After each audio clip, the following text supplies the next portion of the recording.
You guys have rattled off 4 wins in a row. What stood out to you from this streak and bouncing back from that opening night game? Yeah, it was a good response after night one. I think first and foremost, we're getting really good goaltending right now. Both those guys are playing really well, and we're finding different ways to win. Comfortable in having third period leads, and whether it goes perfectly or not, kind of like last night, we let one in, but we stick with it to get the 2 points. Do you guys feel like you're starting to settle in as a group? Obviously, new faces in here to start the season. Is that process kind of ironing itself out? Yeah, I think you just continue to get more comfortable throughout the year, and especially when you get put in hard situations together like last night, forced to bounce back and respond, and you learn a lot about your teammates and your group as a whole when you have to go through stuff like that. How big has confidence been on the penalty kill? Mentioned that a little bit last night, but obviously you have the systems and the structure, but in terms of just the confidence, the off-ice stuff in the head, how big has that been for the group? Yeah, it's all special teams, when you're doing it well, and you get to watch those clips and see what it looks like when you're doing it well. It's a little easier to keep it going, but every night on the PK is a challenge in this league. There's so many good players, and we got to continue to be aggressive and take away time and space from those guys that are super skilled. Another good test tomorrow in Edmonton. What do you see when you're preparing for them, and what can you guys do to finish this homestand on another winning note? Yeah, it's a team that's been to Cup Finals 2 years in a row, one of the best teams in the league, and it's always a challenge.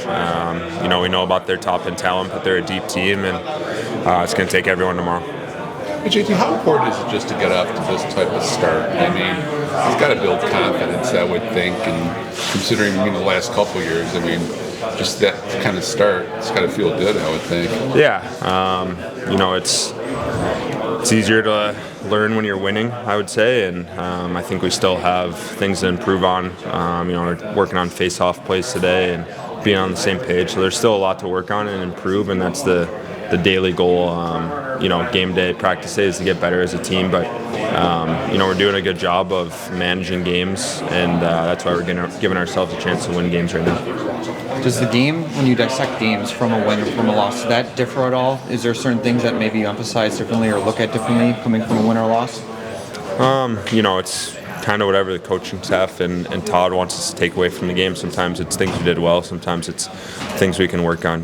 Whether you win or lose, there's going to be good and there's going to be bad in every game. So with being on a win streak, you want to stay even keel and trying to improve every day. Thanks, JT. You think he's a possibility for him? Well, I think he's getting closer. He's still day to day. He stayed out, did a little extra, so we'll see how he feels after practice and in the morning. How much, how good is this for you, is the confidence, Todd? Just the winning 4 out of 5 the way you did against the teams, it's got to help as far in terms of.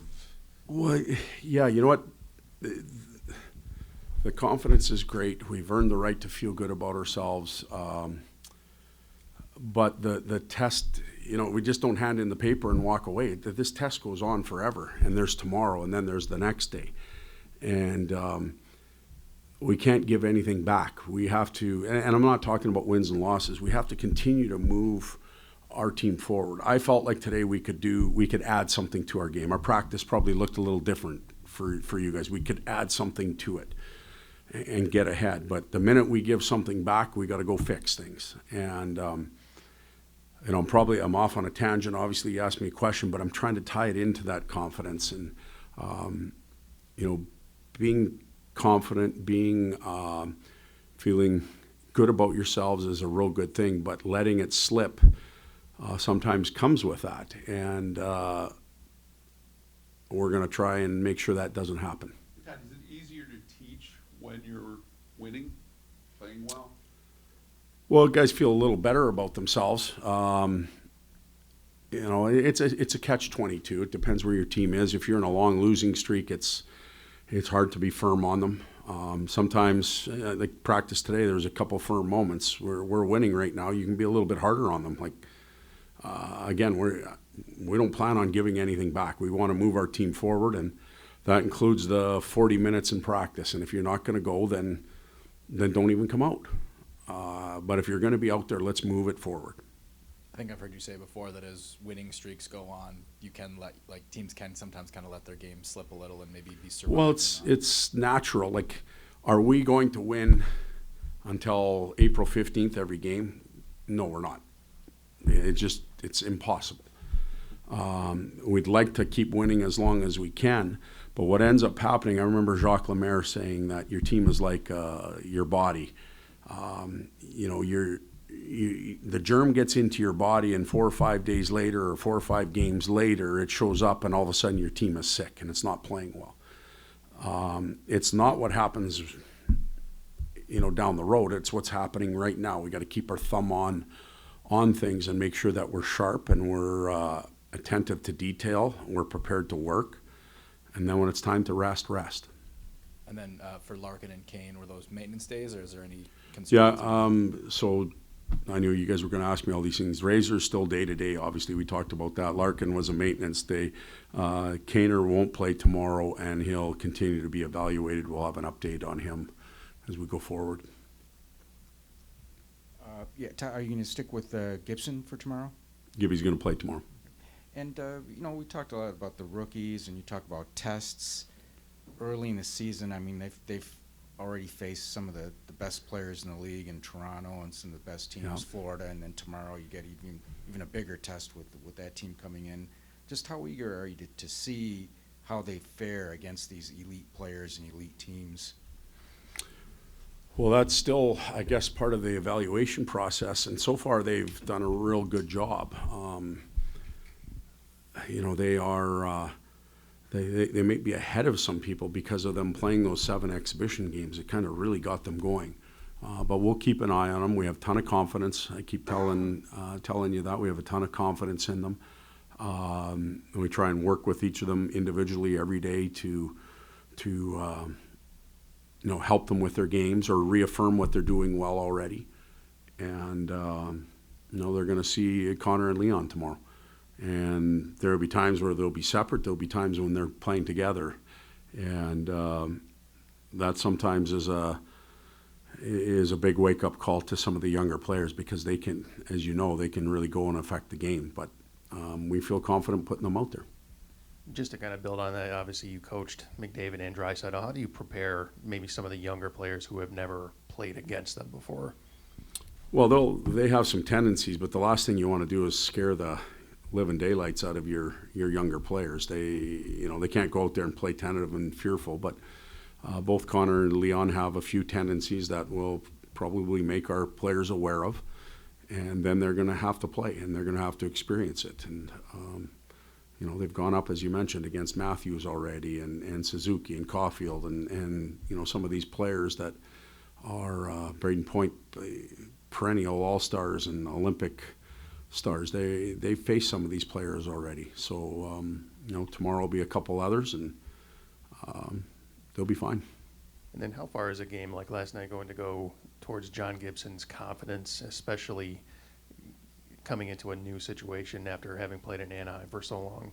Yeah, see, I don't know if I've completely misread this situation. I don't think John Gibson lost his confidence. I don't think that he was horrible. I think that our team was awful night one. Our team was. And then Talbot went on a good run. Gibby came back. He looked confident last night. He played, made some tremendous saves. He's going to go back in tomorrow night. I don't feel that. You guys ask me those questions. I don't feel that. Maybe because I've known Gibby in the past and seen him perform so often against us. I've never felt that.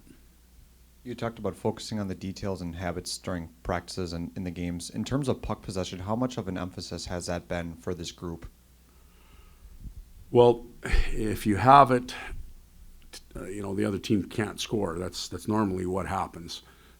We'd like to have the puck. Where does it start off? Face-offs. We worked on that a little bit today. But puck possession, ever since the analytic world really blossomed, has been such a term that's been used so much. But you can still possess the puck without having it on your stick. If you have to chip pucks into areas and then go work for it, you can still possess it that way. And I think sometimes it's misleading to players, coaches, fans even about possession. What is it really?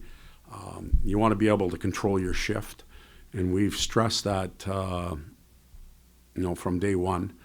with or without the puck. And for me, that's sounds strange, but that's possession. Todd, what was it like coaching those two guys? I mean, that's a different level. I mean, Yeah, it was did they like to be challenged? Were those two guys some of your hardest workers? It was an outstanding experience. I get asked this all the time, and you know, automatically I go to the human side first. They're both unreal human beings. They really care about the game. They care about their teammates. They care about people that are outside of the game, fans, kids, whoever it might be, and then the way they play and how they complement each other. You know, we had them when they were younger players. And I'm going to say something right now, and it's not the same, but, you know, they remind me of our young players coming in. They came and they wanted to learn, and they were hungry, and we had confidence in playing them. Now, don't write this. They're not McDavid or Draisaitl. Don't put that pressure on our young guys, because they're not. But it feels like that a little bit. Real good human beings that are just like sponges right now. They want to do well. They're taking it all in, and that's how Connor and Leon, Darnell Nurse, you could put in that group too, because they all came up together at that time. Well, with Kane out, will you move Bergeron into that spot with Casper and DeBrincat? We're does it still depend trying on to Raymond? figure that part out. We gotta, you know, we don't know if Raymond's going to play. We've got pieces to figure out. So I couldn't tell you right now. And Kane is just an upper body injury, or Upper body injury, yeah. So there's a possibility you would need a forward then.